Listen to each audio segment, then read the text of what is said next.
was like 28 books, a little over 5,000 pages, according to Storygraph, which is a lot even for me. I usually average between like 4,000 and 4,500 pages.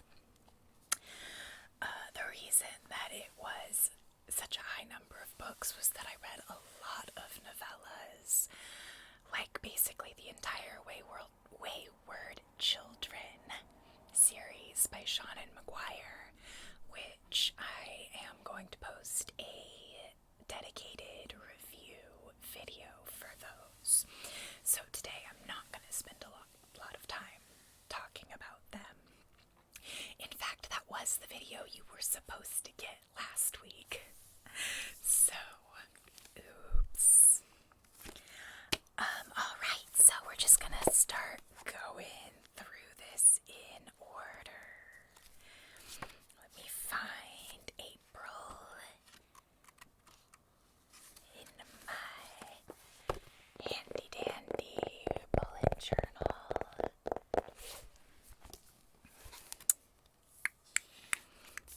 It's February. Okay, here we go. So, the very first book that I read in April was A Dirty Job by Christopher Moore, and I picked this one up because I filmed that video book series that I own and have not finished reading, and this was one that I read.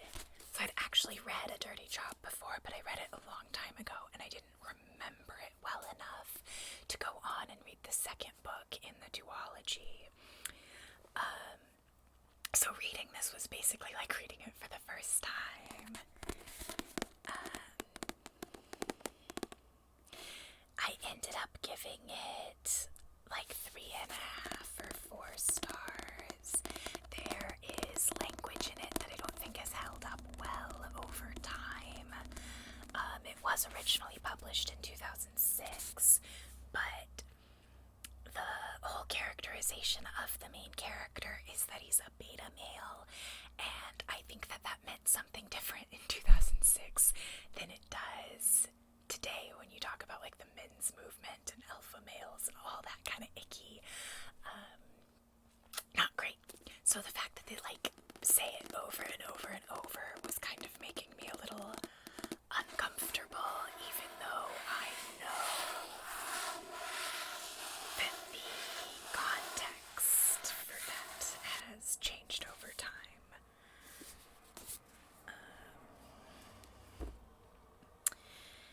And the next one that I finished was Down Among the Sticks and Bones by Seanan McGuire. And because I do have a dedicated review for these, I'm not going to say anything about it here other than that I liked the book well enough. I listened to it as an audiobook actually, and then bought the physical book afterwards. I would recommend not doing the audiobook. I didn't like the way it was read, but that could just be a me thing. Next was Above Ground by Clint Smith. So this is a book that it just came out, I think, last month, and my mom sent it to me because she saw an interview with Clint Smith, who is a black man, on I don't know what talk show, and she was really impressed with what he had to say. My mom likes poetry well enough, but she's not like a big poetry reader. So she sent it to me rather than read it herself, which I thought was pretty funny. Way for her to like support the author. But I really, really liked this one. It is a lot of poetry about fatherhood, about being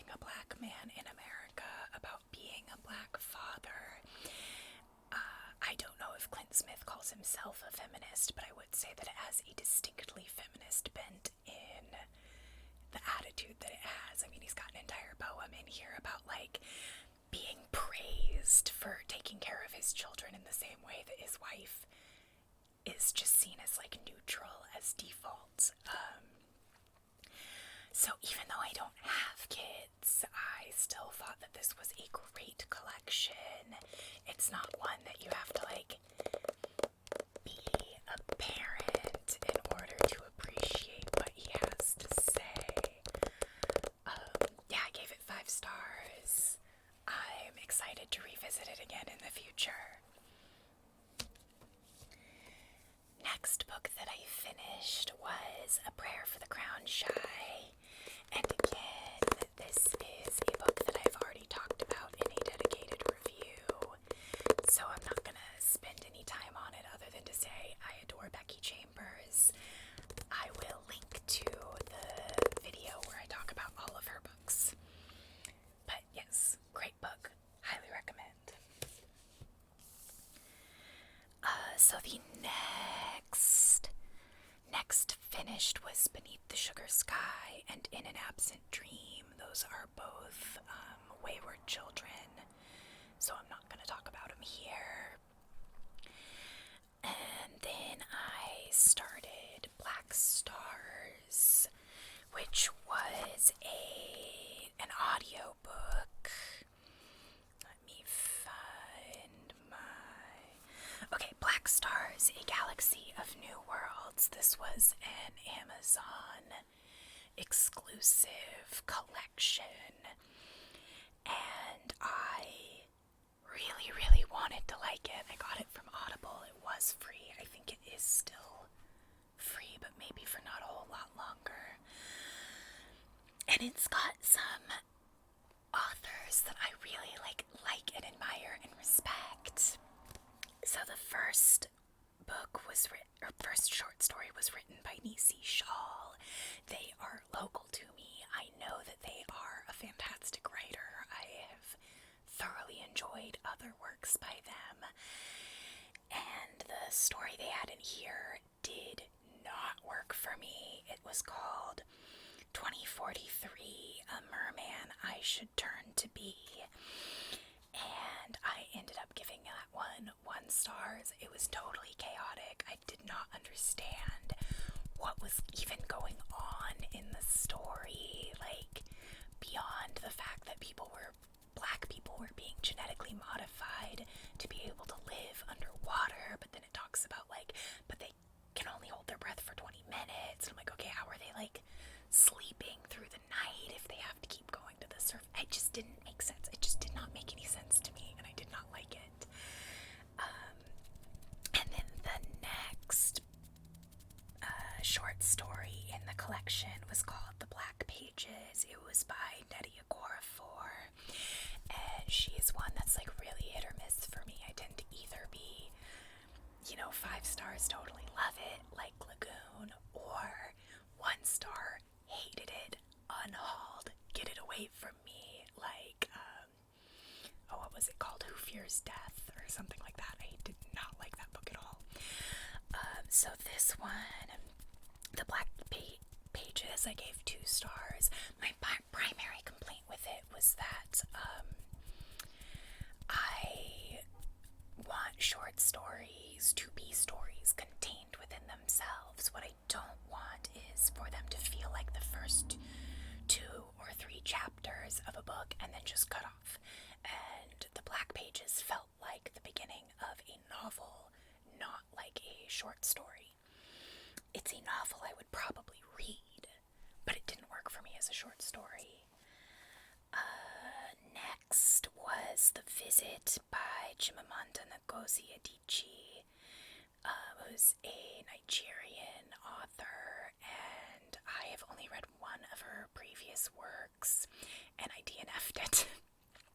So I wasn't sure what I was going to do coming into this, and I gave it 4 stars. It was not at all a subtle story, like at all, but it was funny, so it was fine. Next was These Alien Skies by C.T. Ruizi, who is from Zimbabwe and currently resides in South Africa. And that was the only only short story in this collection that I gave 5 stars to. It was really good. It was what I would call true Afrofuturism. This was a collection that, like, I was told was Afrofuturism, but to me there was not enough hope in most of the stories to count as Afrofuturism. So that one was good. Clap Back by Nola Hopkinson. I gave 3 stars. I really liked it, except the ending ruined it. Just, like, if they had left off the last 15 minutes or so, I think it would have been really... Okay, the battery in my recorder died. Someday I will learn to check and make sure that they are fully charged before I start recording instead of afterwards. So I was talking about We Travel the Spaceways by Victor Lafall. And so that was the last short story in the Black Stars collection. And I liked it conceptually because I like stories where you can't tell if the main character is crazy or if they know more than everyone else. And this was one of those. I also really liked the writing style. My issue with it was that the main characters were a homeless man and a trans woman, and it just felt like really disheartening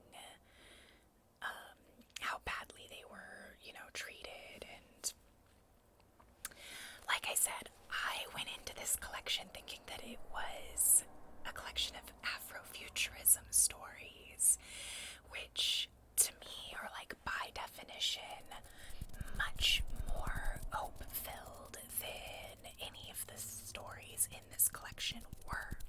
So I think maybe if I had gone in with different expectations, that I would have enjoyed the collection a little bit more than I did, because overall, even though I was familiar with half of these authors, like, positively familiar with half of these authors, and even though I enjoy short stories and I love science fiction, this collection just didn't work for me. I ended up giving it 3 stars overall, kind of averaging out, like, my 1 1-star and my 1 5-star.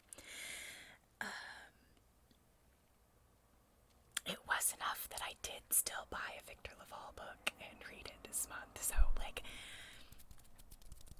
I'm not saying that it turned me off any of these authors. It just wasn't as good a collection as I was hoping for. So, next up was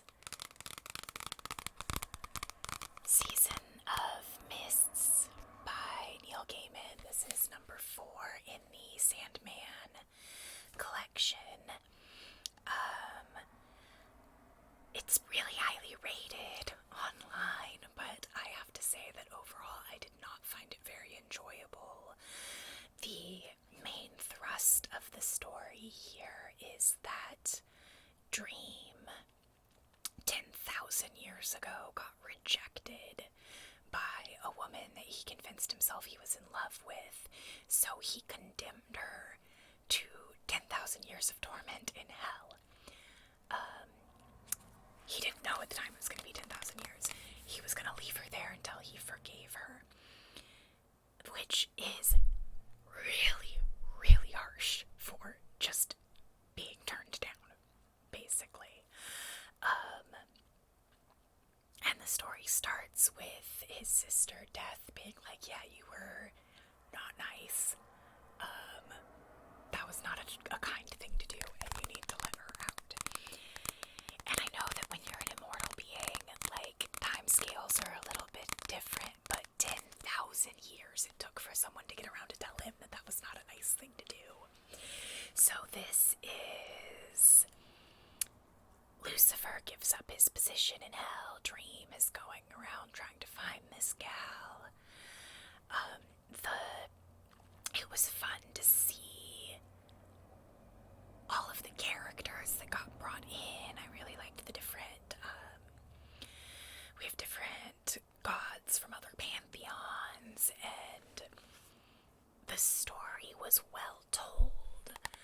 My objection to it, basically, is just that Dream was kind of being a D-bag, and it made it, like, unpleasant to read because you can't root for him at all. Like, he did a bad thing, and it took him 10,000 years to make it better. So yeah, overall, I think I gave that one 3 stars. I don't think it's going to be a favorite in the collection for me, so hopefully it gets better from there. After that, I read Come Tumbling Down, which is another Wayward Children. The next one I finished was Unwieldy Creatures by Addie Sai. So, this was the feminist book club pick for the month of March. And I wanted so badly to like this book, and ultimately I did not. It took me like 2 months to finish it. I love Frankenstein. I love Frankenstein. It's one of my favorite classics. I am super into gothic horror. This has non-binary characters. It's by a non-binary author. We get an Asiatic lens. One of the characters is Chinese. Another is Indonesian. I wanted so badly to like this book, and the only thing that worked for me was I enjoyed the fact that it kept the nested storytelling that is in the original Frankenstein novel. I liked all the overt references to Frankenstein, but the book itself just wasn't interesting. Everything that goes wrong is basically Dr. Frank's fault. Through her own hubris, and was entirely avoidable. And she did it anyway in ways that I was like, that's stupid. Why are you doing this? So that really irritated me. And I don't think the end was good. It just, like, it ends really abruptly and then jumps 18 years into the future in a way where, like, we needed one more chapter to tell us what happened in between, because it just doesn't, it straight up does not make sense as it is written. So that really irritated me. So this book is going in the timeout portion of my shelf so that it can think about what it's done, because it was a disappointment. So the next thing that I read, which was absolutely not a disappointment, was Me by Elton John, and it is his autobiography, and that one was fantastic. So I love doing an autobiography or a memoir on audiobook. This was a really good one. Elton John did not read it himself, but the person who did read it did a really fantastic job. And it was everything that I could possibly have wanted in a celebrity memoir. Like, I like them to be over the top. I want there to be, like, random encounters with other celebrities. I want celebrity gossip. I want it to be ridiculous. I want it to be completely unrelatable. And that was Elton John's story. Like, so many, all of his friends are famous. So much drugs. Just, like, ridiculous, over the top celebrity stories. And I ate it up. It was fantastic. So I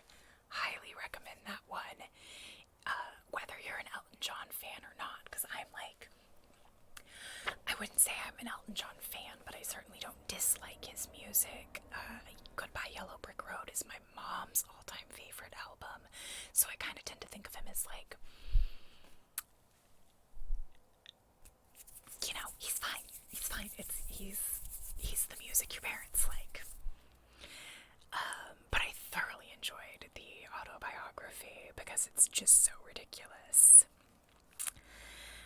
After I finished that one was Across a Green Grass Field, which is another Wayward Children.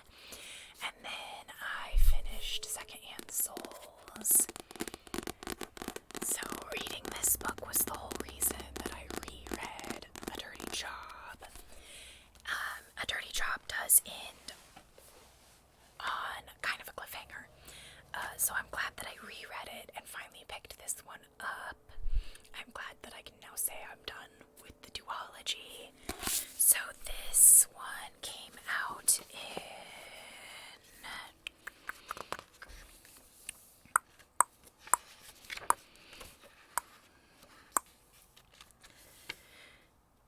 2015 or maybe 2013. I can't read my own handwriting. But one of those two. So it's also a little bit on the older side. It retains a lot of the dated language that was in A Dirty Job. I think I ended up giving it like 3 stars, 3.5, somewhere in there. I was really irritated with one of the characters. She causes all the problems in the first book, continues to cause problems in the second book, and it's just maybe you should just stop. Just stop. Because by the second book she knows better and she's still screwing up. So it was just okay. It's definitely not a favorite Christopher Moore for me, but I'm not mad that I read it. I was not tempted to DNF or anything like that. And then let's see.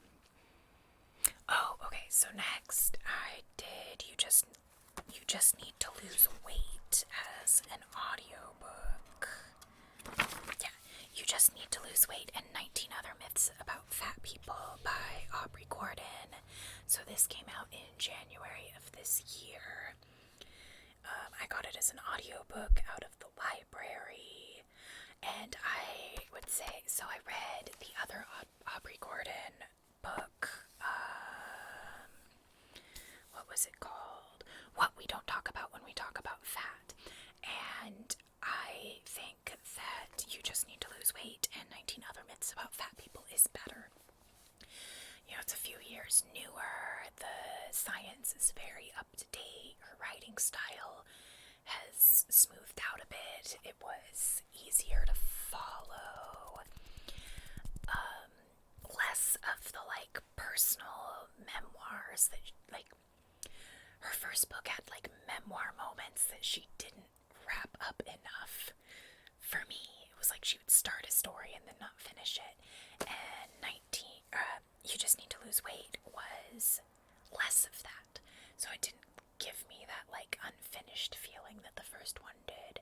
And I do think that it is a book that everyone should read. It's excellent intersectional feminist viewpoint. And fat phobia is rampant, or she actually objects to the use of the term fat phobia because it's not fear of fat. She explained it really well, and I understood the point that she was trying to make. So it's anti-fat bias is rampant, and it is something that I'm still working to undo in myself, and is something that a lot of people probably have a lot of work to do. And I think that this book is a really good stepping stone on that path, a really excellent place to start if you don't know where to start. And that's,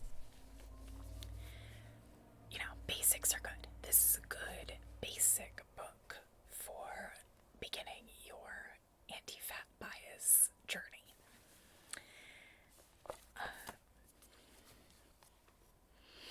And it was good as an audiobook too. I like doing nonfiction as audiobooks so I can listen while I'm working and feel like I'm learning. Right, so next thing that I finished was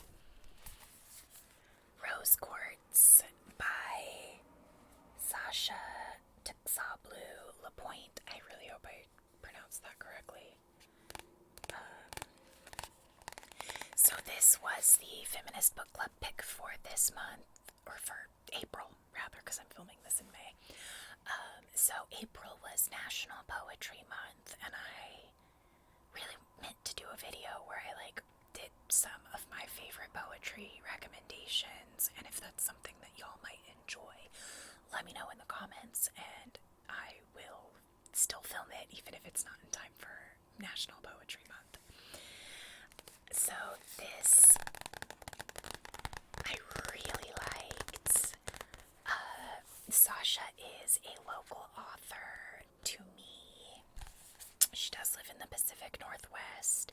She is indigenous.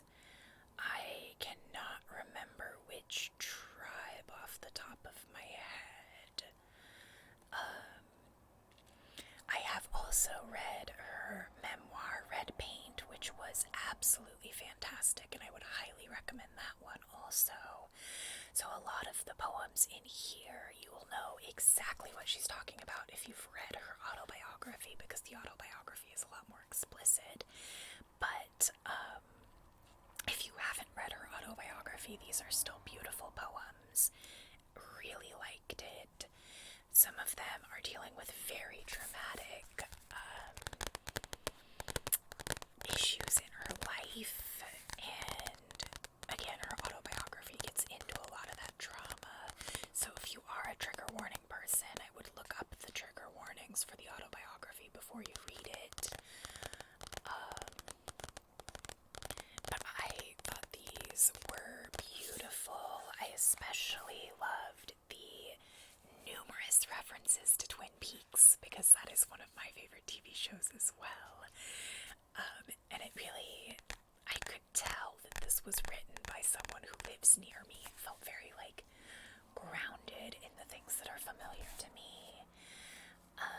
The other thing that I really liked was that she has poetry about being specifically a coastal Indian, and that is a very different way of life than the Plains Indians. And when you think about the stereotypes of what it means to be indigenous in America, what most people think about are Plains Indians. So she talks about what it's like to be a minority inside of a minority that gets completely erased. And I just thought that that was a beautiful conversation to try and get people to have. So, excellent collection. Really highly recommend this one.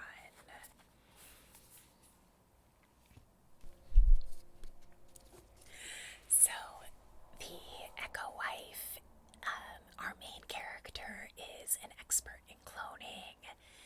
This book is part domestic thriller, part sci-fi. It does get into the cloning, but mostly it's about our main character finding out that her husband is cheating on her with a clone of her that he illegally made, having stolen some of her research.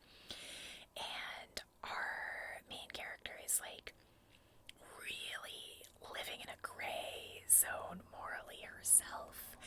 You are kind of left wondering if we are meant to be rooting for her, because she's sort of awful, but in a really fantastic way. I thoroughly enjoyed this book. I will be thinking about it for quite a while to come. Would definitely recommend picking this one up if you enjoy sci-fi. I don't know how great an example of a domestic thriller it is, because I'm not a big thriller fan, but I would say that even as not a thriller fan, I really liked it. So this was a fun read for me. Let's see, next I finished Where the Drowned Girls Go and Lost in the Moment and Found. And again, Wayward Children, we have a dedicated video coming out. So,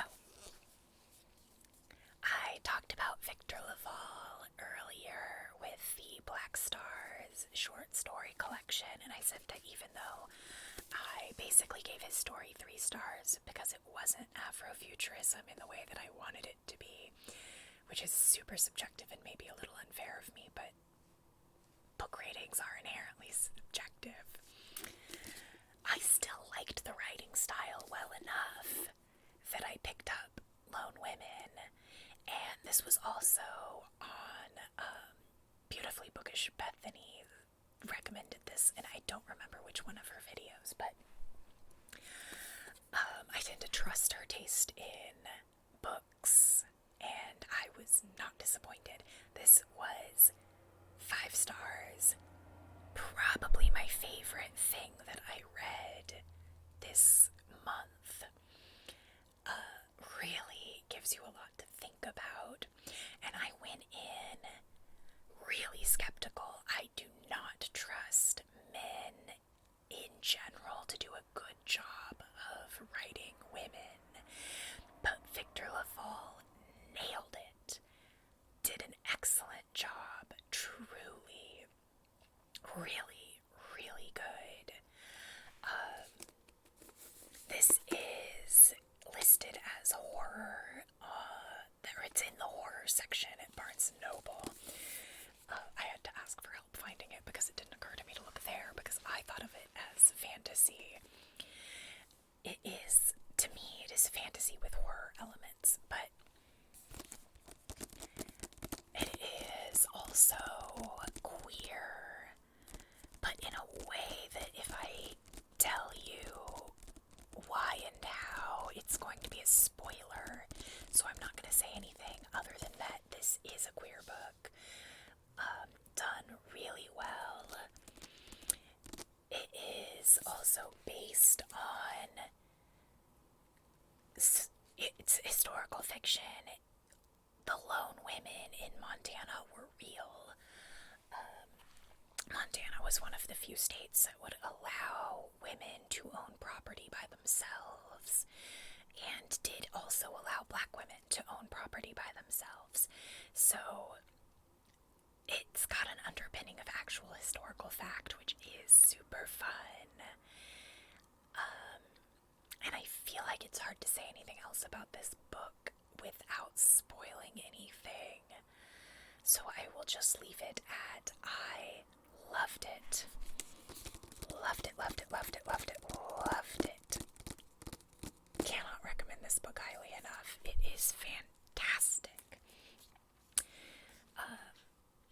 The horror elements are not like jump scares, super gory either. It's not the sort of horror that's going to leave you with nightmares if you are a nightmare-prone individual like I am. So after Lone Women, I read Heart Haunt Havoc. This was another recommendation from Beautifully Bookish Bethany. She read it as part of her Trans Rights Readathon collection. Freydis Moon is, I believe, non-binary. Let me just check my notes real quick. Yes, Freydis Moon uses they, them pronouns. So this one is definitely horror, of the much more traditional horror variety. We've got ghosts, we've got demons, we've got a haunted house. As you can see, it is just a novella, very short, and my only complaint about it is that to me it was a little too rushed. I think that it could have been 20 pages longer, would still have been a novella, and that would have given a little bit more time for the tension to build. But all in all, thoroughly enjoyed. We do have a trans man and a non-binary person. There is an erotic element. It is sexually explicit. And also, if you're into Catholic horror, I am a recovering Catholic, so I really appreciated those elements in this. Yeah. Totally delightful, and I absolutely do not regret impulse buying this because Beautifully Bookish Bethany told me to.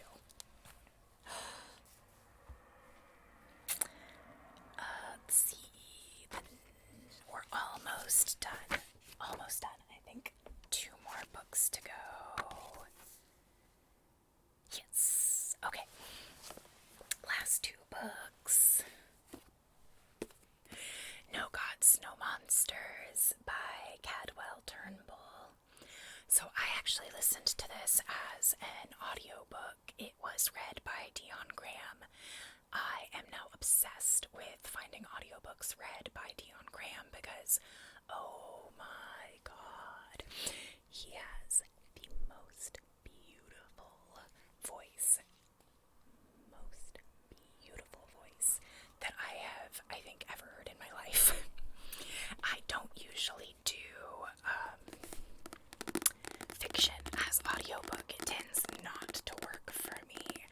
So I checked the audiobook out from the library with the intent to just listen to the first chapter to see if I liked the writing style, since my library didn't have the book for me to read as an ebook. And I ended up listening to the whole audiobook and then also buying the book. So I will say that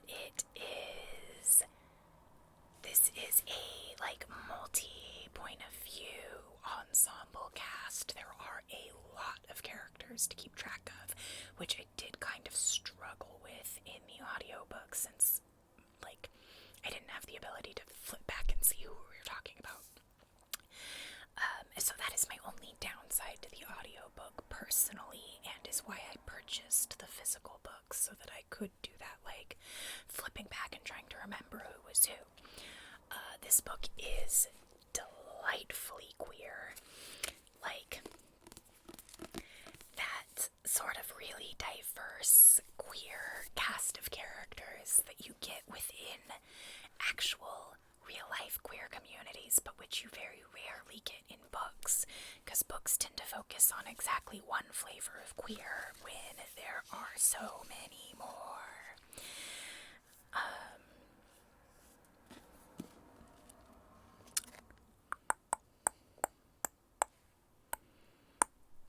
Trying to read my own notes.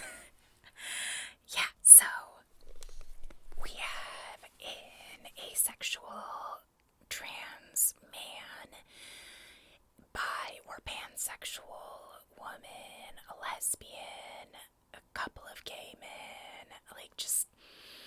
just really, it's all in there in a way that feels beautifully seamless.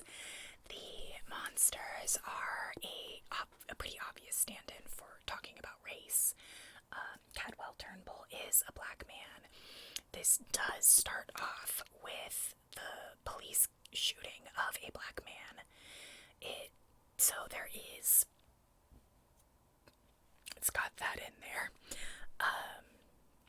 It's pretty explicit, but not in a way that distracts from the story. My frequent complaint with fiction that is trying to make a very strong argument about race or feminism or queer identity is that it's not done subtly, and it distracts from the storytelling. And this book, it is done beautifully. It's in there, but it's not so in your face that it is distracting you from what's actually happening in the story. So I really appreciated that about it. I did give this book 5 stars. I would say this and Lone Women were definitely the best books that I read this month, and I am super happy that I picked this up. And no, I'll talk about that later. Final book of the month was The Lady's Guide to Celestial Mechanics, and this one was recommended to me by a friend of mine. So I finally picked it up. It's my first Olivia Waite book. She is bisexual. Our characters are a lesbian and a bisexual woman, so it is own voice, although I don't take that too super seriously, because I don't believe that authors should feel forced to out themselves in order to sell books. But yes, this is a sapphic romance, and I think I gave it 4 stars. So, as a romance, to me it was just okay. I'm as a big romance reader, despite the fact that, like, on Storygraph, I think it is my, like, fourth most common category, but that's largely because I actively seek out queer stories, and so a lot of what I'm coming across that way is romance. The thing that I thought was good about this was I had really, like, great discussions of science and art and what counts as great art and who gets to participate in the making of science and of art. So one of our characters is an astronomer, and the other one is an embroidery artist. And I am super into fiber arts myself. I do a lot of knitting, sewing, and cross stitch, in addition to other art forms that I don't participate in as regularly. So I loved the discussions of embroidery in here and the ways that women's traditional art forms get overlooked by the art community at large, and they get written off as, like, not being real art. And the way that women scientists' contributions are left out of conversations. They're written off as just being the sister or the daughter or the wife, and, like, all they did was, you know, write up the notes for the genius man, when often they were the ones that were the driving force behind the research. So I like that this book was about that. But yeah, the romance itself was just okay. I enjoyed all of the other things that were going on. So that was the last book that I read in April. April was a really good reading month for me. I got through a lot more than I typically do. I enjoyed most of what I read, with, like, 3 really notable exceptions. I didn't look up what, like, my average star rating for the month was, but I'm sure was in